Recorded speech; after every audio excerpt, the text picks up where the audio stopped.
Hello students, हमने अब तक सामाजिक अनुसंधान अध्याय के अंतर्गत सामाजिक अनुसंधान की परिभाषा, उसकी विशेषताओं, उसकी प्रकृति और उसके उद्देश्यों के बारे में जानकारी प्राप्त करी है। आज अपने इस लेक्चर में हम देखते हैं कि सामाजिक अनुसंधान की क्या उपयोगिता है, सामाजिक अनुसंधान का समाज में क्या महत्व है। भारत जैसे विकासशील देश में सामाजिक अनुसंधान की विशेष उपयोगिता है, क्योंकि उसे धर्मनिरपेक्ष, कल्याणकारी, समतावादी समाज की दिशा में आगे बढ़ने के लिए बहुत कुछ करना बाकी है। उसके लिए बहुत सारे विकास की योजनाएं लागू की जानी हैं और साथ ही यहाँ गरीबी, बेरोज़गारी, अत्यधिक जनसंख्या वृद्धि के कारण पाए जाने वाली विभिन्न समस्याओं से छुटकारा प्राप्त करने के लिए भी विभिन्न योजनाएं और विभिन्न प्रशासनिक सुधारों को लागू करना बाकी है, क्योंकि यहाँ पर साक्षरता की दर भी बहुत कम है। अतः यहाँ विभिन्न प्रकार की सामाजिक प्रथाएं भी पाई जाती है, जिनकी रोकथाम भी की जानी है। ये सब कुछ करने के लिए सामाजिक अनुसंधान का सहारा लेना अत्यंत आवश्यक है, क्योंकि सामाजिक अनुसंधान ही है जो हमें ये बताता है कि समाज में क्या घटनाएं घटित हो रही है, समाज में कौन से नियम लागू हो रहे हैं, वो समाज के लिए उपयोगी सिद्ध हो रहे हैं या नहीं हो रहे हैं, समाज में जो योजनाएं चल रही है उनका लोगों को फ़ायदा हो रहा है या नहीं हो रहा है, लोग उन योजनाओं से खुश हैं, उसका उन्हें फ़ायदा मिल रहा है या नहीं। इन सब बातों की जानकारी सामाजिक अनुसंधान के माध्यम से ही होती है। तो सामाजिक अनुसंधान की कोई एक उपयोगिता समाज के लिए नहीं है, बल्कि कई सारी उपयोगिताएं हैं जो सामाजिक अनुसंधान को अत्यधिक महत्वपूर्ण सिद्ध कर देती है।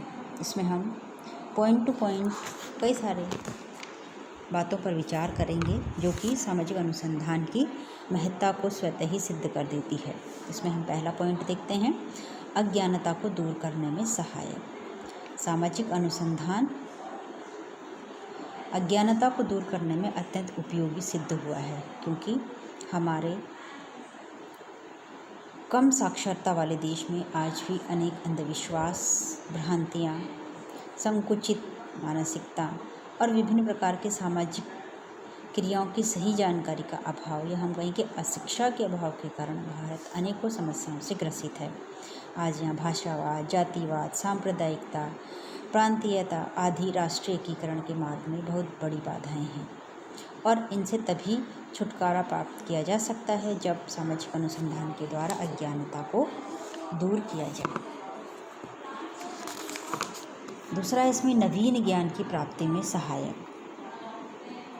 यदि ये कहा जाए कि सभ्यता का विकास एवं मानव की सुख सुविधाओं में वृद्धि का प्रमुख कारण नवीन ज्ञान की प्राप्ति ही रहा है, तो इसमें किसी प्रकार की कोई अतिशयोक्ति नहीं होगी, क्योंकि आज तक मानव सभ्यता ने जितना भी विकास किया है वो सारा नवीन ज्ञान के आधार पर ही किया है। इसीलिए हैरिंग नाम के समाजशास्त्री ने भी लिखा है कि सामाजिक अनुसंधान का प्रत्यक्ष कार्य ज्ञान के मौजूदा भंडार में नवीन ज्ञान को जोड़ना है, और इस नवीन ज्ञान से जहाँ मानव की जिज्ञासा और उसकी ज्ञान पिपासा शांत होती है, उसे संतोष मिलता है, साथ ही प्रगति के पथ पर आगे बढ़ने में भी उसे प्रेरणा और सहायता मिलती है। और नवीन ज्ञान पुरानी परंपराओं, अंधविश्वासों, रूढ़िवादिता को भी दूर करने में सहायक सिद्ध होता है। तीसरे पॉइंट की हम बात करें तो इसमें आता है सामाजिक समस्याओं को हल करने में सहायक। हमारे देश में, समाज में कई प्रकार की सामाजिक समस्याएं या व्याधियां उपस्थित हैं, जैसे कि बेकारी, बेरोजगारी, मादक द्रव्य व्यसन, अपराध, बाल अपराध, भ्रष्टाचार, अनुशासनहीनता, जातिवाद, दहेज प्रथा आदि के दुष्परिणामों से कौन परिचित नहीं है। भारत जो कि गाँव का देश है और गाँव में जो है साक्षरता की दर बहुत कम है, और उन लोगों के मध्य ये समस्याएं बहुत ज़्यादा उपस्थित है। जो देश को विकास के पथ पर आगे बढ़ने में बाधा उत्पन्न करती है।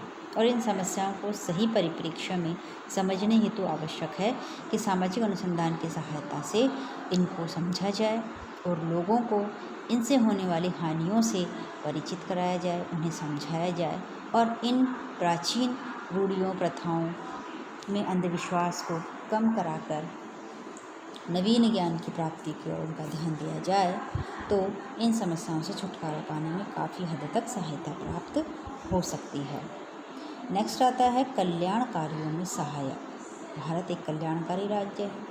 यहाँ पिछड़े वर्गों, जनजातीय लोगों, अनुसूचित जातियों, सीमांत किसानों, श्रमिकों, मजदूरों आदि की अनेक समस्याएं हैं और इन्हें आर्थिक दृष्टि से रोजगार के समुचित अवसर उपलब्ध कराना है। इनकी अज्ञानता को दूर करना ही इनको सामाजिक मुख्यधारा में समाहित करना है और ये सब तभी संभव है जब इन सब के संबंध में वैज्ञानिक आधार पर आवश्यक जानकारियाँ प्राप्त की जाए। ये लोग क्यों पिछड़े हुए हैं, इनकी क्या समस्याएं हैं आदि को जानकर उन्हें दूर करने का प्रयत्न किया जाए तो इन्हें भी विकास की धारा में जोड़ा जा सकता है। नेक्स्ट पॉइंट आता है सामाजिक नियंत्रण में सहायक। आज अनेक सामाजिक कारणों से सामाजिक परिवर्तन की गति तेज हुई है और द्रुतगामी परिवर्तनों के कारण सामाजिक व्यवस्था में असंतुलन की स्थिति उत्पन्न हुई है। परिणाम स्वरूप व्यक्तिक, पारिवारिक और सामाजिक विघटन बढ़ा है। सामाजिक अनुसंधान के द्वारा ही मानवीय संबंधों को व्यवस्थित बनाने वाली प्रक्रियाओं का पता लगाया जा सकता है और असंतुलन व विघटन की स्थिति से छुटकारा प्राप्त किया जा सकता है और ऐसा करके सामाजिक नियंत्रण के लिए एक दृढ़ आधार प्रदान किया जा सकता है। नेक्स्ट पॉइंट है प्रशासन एवं समाज सुधार में उपयोगिता। प्रशासनिक सेवाओं में उच्च पदों पर आसीन अधिकारियों के लिए सामाजिक अनुसंधान द्वारा प्राप्त ज्ञान की विशेष उपयोगिता है। वे अपनी भूमिका को विभिन्न परिस्थितियों में उसी समय उत्तमता के साथ निभा सकते हैं जब उनके बारे में उन्हें सही जानकारी प्राप्त हो और ये जानकारी सामाजिक अनुसंधान द्वारा ही उपलब्ध कराई जा सकती है।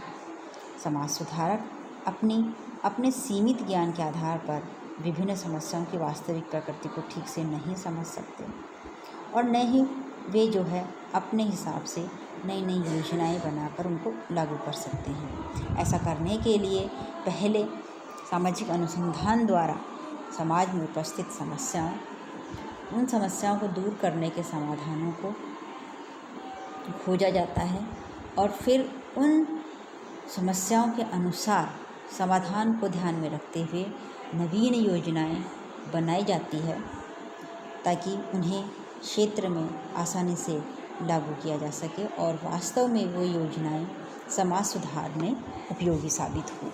नेक्स्ट पॉइंट आता है अपना भविष्यवाणी करने में सहायक। सामाजिक अनुसंधान द्वारा प्राप्त ज्ञान की इस रूप में विशेष उपयोगिता है कि इसके आधार पर वर्तमान को समझकर भविष्य के बारे में अनुमान लगाया जा सकता है। भविष्य की सामाजिक घटनाओं के बारे में बताया जा सकता है।